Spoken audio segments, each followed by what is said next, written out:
préfères quoi entre les consoles ou les PC pour jouer aux jeux vidéo ? PC. Oh. Fin du TikTok. Ah non, je suis pas d'accord. Attends, il y a une différence de prix. Oui, c'est vrai. Mais tu peux faire beaucoup plus de choses avec un PC. Ouais, c'est vrai. Mais tu peux pas l'emmener dans ta poche. Ça dépend. Est-ce qu'on considère le Steam Deck comme un PC, par exemple ? Bon, mauvais PC, du coup. Ouais, c'est vrai. Du coup, peut-être qu'on reformule la question. Ouais. Quels sont les avantages de la console par rapport au PC ? Bah, la console, t'as quand même un rapport performance-prix pour jouer, en tout cas, à des jeux vidéo qui est très bon, hein, forcément.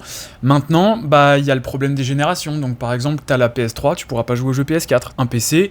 Ok, il y a un moment, il faudra l'upgrade pour suivre en termes de puissance pour jouer au dernier jeu, mais t'as pas ce problème de génération. Et du coup, la rétrocompatibilité, elle est énorme. La rétrocompatibilité, elle est folle. En plus de ça, sur PC, tu peux installer des émulateurs pour jouer à des jeux Switch, à des jeux PS2, machin, etc. Ça t'ouvre quand même un univers de jeux possibles sur lesquels tu peux jouer sur PC qui est fou, quoi. C'est génial. Sans même parler des mods que tu peux installer sur certains jeux, Minecraft, Skyrim et compagnie, hein, mais il y a énormément de jeux sur lesquels tu peux installer des mods, et ça, tu peux pas le faire sur console. Évidemment. Après, t'as des exclus quand même sur les consoles. Genre, tu peux pas faire un Zelda sur un PC.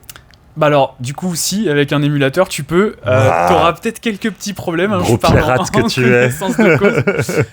T'auras peut-être quelques petits problèmes, genre le gyroscope que t'as pas sur PC. Ouais. Maintenant, pour le reste des exclus, bien souvent, elles finissent par sortir aussi sur PC. Genre Death Stranding, par exemple, qui était à la base une exclue Sony, PlayStation. Genre 7 mois après, c'est sorti sur PC. Après, c'est sûr que si t'es un gros fan de Mario, de Zelda, etc., bon bah là, oui, y a pas faut acheter une Switch. Ouais. Après, moi, il y a un truc quand même que je me dis, c'est que niveau confort, c'est pas la même chose. Le PC, tu l'as pas dans ton salon sur ta télé. Alors, il y a deux types de confort. T'as le confort où t'es posé dans ton canapé et effectivement, là, t'es bien, tu joues pépère sur ta télé, mais tu joues en 60 Hz. Et moi, ça, j'appelle pas ça du confort.